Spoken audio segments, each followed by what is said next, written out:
So 49er fans on X are talking about and questioning, should the 49ers go and sign like an Amari Cooper or a Keenan Allen? And I'm in the minority. I think that's a huge mistake, and I'm going to tell you why. What's up, everybody? Welcome in Seth Floyd Show. I'm your host, Seth Floyd Hansen. When I hit record, we're at 382 subscribers still. Please, if you're new, hit that subscribe button. We're trying to get to 500 by the time the season starts in September, so you guys help me out a lot. It's free. Hit subscribe. You don't ever have to think about it again, but every subscription helps a ton. So over the weekend, over the weekend on X specifically, I saw some people reposting some stuff. There's Bleacher Report came out with a thing saying the 49ers could sign, Amari Cooper or Keenan Allen, one of these veteran wide receivers that's still out there in free agency, to come in and help this wide receiver group that is most likely going to be without Brandon Aiyuk at the beginning of the season. Now, I actually, with every passing day, I think it's the chance of Aiyuk getting to play week one gets higher and higher. He'll be like 9 months, 10 months post-surgery when it happens. His injury was pretty gruesome, so who knows? Everybody's body responds different to the surgery and everything, but he looks good. And the times you've seen him, and he's never, in any of the videos you've seen in recent months of him playing golf, walking at his wedding, things like that, like people are noting he's not limping at all, he's not favoring it at all, but it might not matter. The 49ers might just hold him out as precaution and whatever, that's fine too. So there's talk, should they sign one of these vet guys? And I think my initial reaction was yes. Like, I think Amari Cooper has something left in the tank. He's only 30. Keenan Allen is one of my all-time favorites, even though he's pretty old. I think he's like the definition of a savvy vet where he can find space in zone coverage, get open, things like that. But here's my thing. I think last year you drafted two dudes who are very good wide receivers, or maybe they're not that yet, but in this league, if they're given enough reps, enough time to develop, enough chances to prove themselves, that they will be very good receivers and they will be plus players on your team.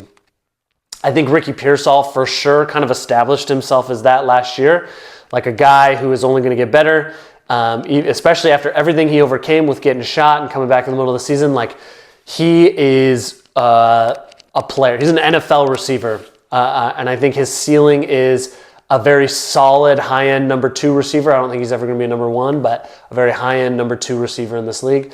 And then Jacob Cowing, who is electric, man. Like, I know he didn't have that many opportunities in the season, but in preseason we saw it, and then he had a couple where he got loose, got behind some defenders in the middle of the season. I'm thinking back to the Chiefs game.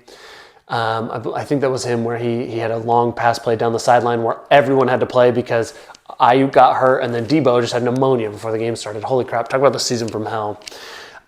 So anyway, here's my fear. If you go and you sign Amari Cooper or Keenan Allen, you are going to stunt these guys, their growth.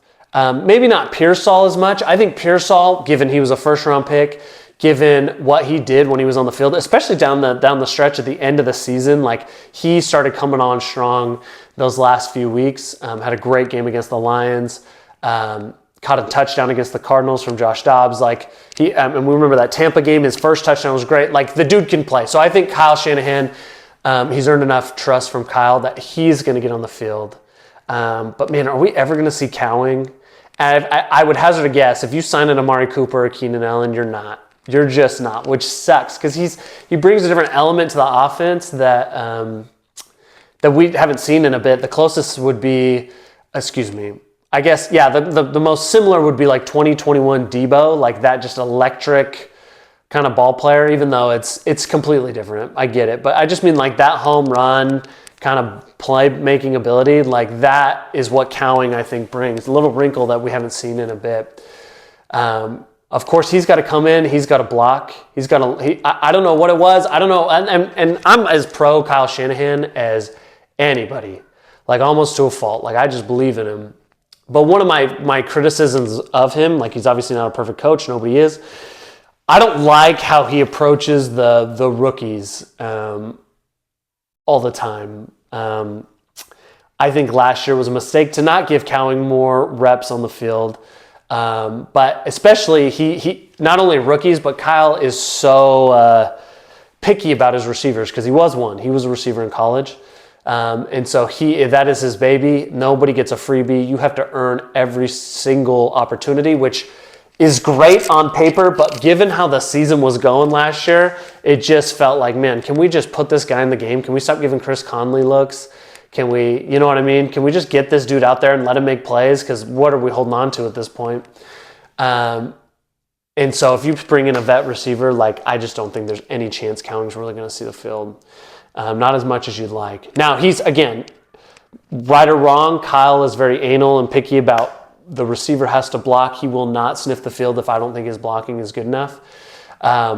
So Cowing knows that. That should be his focus this offseason. Along with the fundamentals of his footwork and route running, he needs to be like, all right, I'm going to be physical. I'm going to come in and make a difference so that I can earn the right to go run routes and catch some passes, which I hope he does. I hope he does. I expect him to.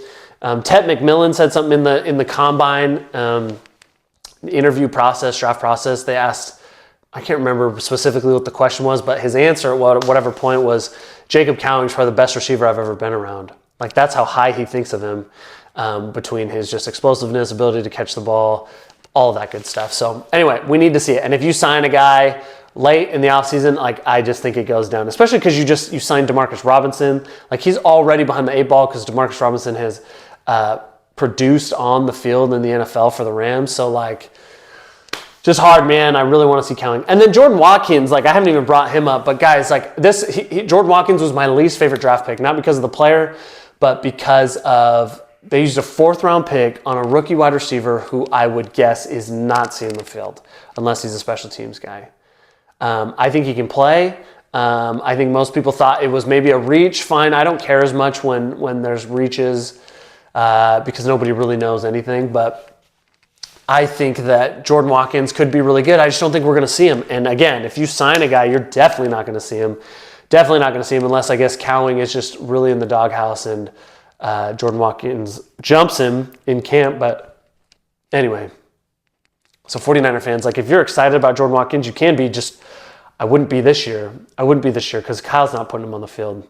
Kyle is going to, I think when I think about this season, I think Kyle's probably so frustrated with how inefficient the run game was last year. I know that, like, there are some stats that say the run game was good. I remember the eyeball test, and then the advanced metrics show it was not what it was previously in the previous 3 seasons. It was definitely took a step backwards. I think Kyle is going to be a mad scientist in the run game this year. I think that's going to be his main focus, is I'm going to make sure this run game is on point. So he's going to have different variations of his run scheme. He's going to have little wrinkles, whatever it takes to get this thing going. Obviously, getting CMC back will help a bunch. So anyway, I say that to say this, like, he's going to care about receivers that block. That's what he's going to care about, which he always does, but he's really going to care about it this year because he wants to get that run game going. So we'll see. I'd love to see Cowing on the field, love to see Watkins on the field. I think Pearsall is on the field no matter what, especially early if Ayuk is out. But I think they've spent a 1st-round draft pick that they're gonna give that dude every chance to develop even more, and he looked really promising at the end of the year. My opinion too is I don't think they're gonna go sign a guy. I think everything we've seen this offseason has said we believe we can win right now, but all the moves we're gonna make are for beyond 2025. They feel like we're strong enough, combined with this terrible schedule, that they should make a playoff run this year anyway. And because of that, they're just going to make moves that benefit them for 2026 and later, which to me, using up some cap space, even if it's a little bit, because cap space rolls over, guys, I don't think they're going to use it on an aging receiver that Kyle has to, like, convince that, hey, I know you're 35, Keenan Allen. I don't know how old he is. I just made that number up. But I need you to block. Like, I don't know. I'm probably not going to do that. I don't know. I love Amari Cooper. I think he's got some juice left, but I don't know that he's ever been, like, a big blocker. So it doesn't feel like any of that's going to happen. If, as I said in my last video, if they use money on anything, I hope it's on the D-line, interior D-line. I'd love, like, one more vet on the interior D-line. Maybe a safety, Marcus Williams or Justin Simmons, one of those guys that's still out there, just to, like, hold this thing together until Mustafa's back, or we know what Jair Brown is in this scheme. But we'll see. My guess, if I had to guess, is they don't do nothing unless, like, someone someone hits is like a cap casualty in camp or whatever, for some reason, they're just like, look, we got to get rid of this guy. We want to move on and get younger, but there's a D lineman or a safety that hits the waiver they never thought would be there, then maybe. But otherwise, I think this is what we got. This is what they're going to roll with. So anyway, beginning of the year, last part. Beginning of the year, man, I think the safe money is that Ayuk is out the first 4 games, starts on the PUP. Out those first 4 games, so that would be, which isn't the end of the world, he's going to be out against Seattle, New Orleans, Jacksonville, and Arizona, which means you're rolling with a lot of Jennings, who is a freaking dog. Love Jennings, going to carry this thing. Pearsall, and then it doesn't sound like Demarcus Robinson is going to be there those first 3 games. Like, he's going to get suspended. I don't know why. Whatever. I think they had to have known that when they made that signing, but who knows? So you're probably going Jennings, Pearsall. It's not going to be Robinson those first 3 games. It's going to be like hopefully Cowing or I guess Watkins. I'm trying to think who else. I know people are really high on Nehor, the undrafted free agent.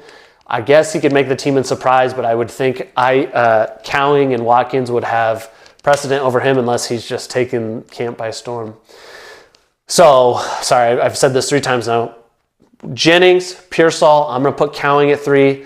You've got Kittle at tight end. You've got CMC in the backfield. Like, stuff you can work with, man. Stuff you can work with, especially early. Like, a few of those games are not the hardest, you wouldn't think. And so you get this thing rocking and rolling. We're getting close, guys, getting close. I mean, mandatory minicamp is in a couple weeks. Then we have a long, excruciating, 6 weeks until training camp, and then we get this thing rocking and rolling. That's what I got for you today. Please hit subscribe, like this video, subscribe, help me get to 500 subscribers. You guys are awesome, and that's all I got for you. I'm out. Go Niners.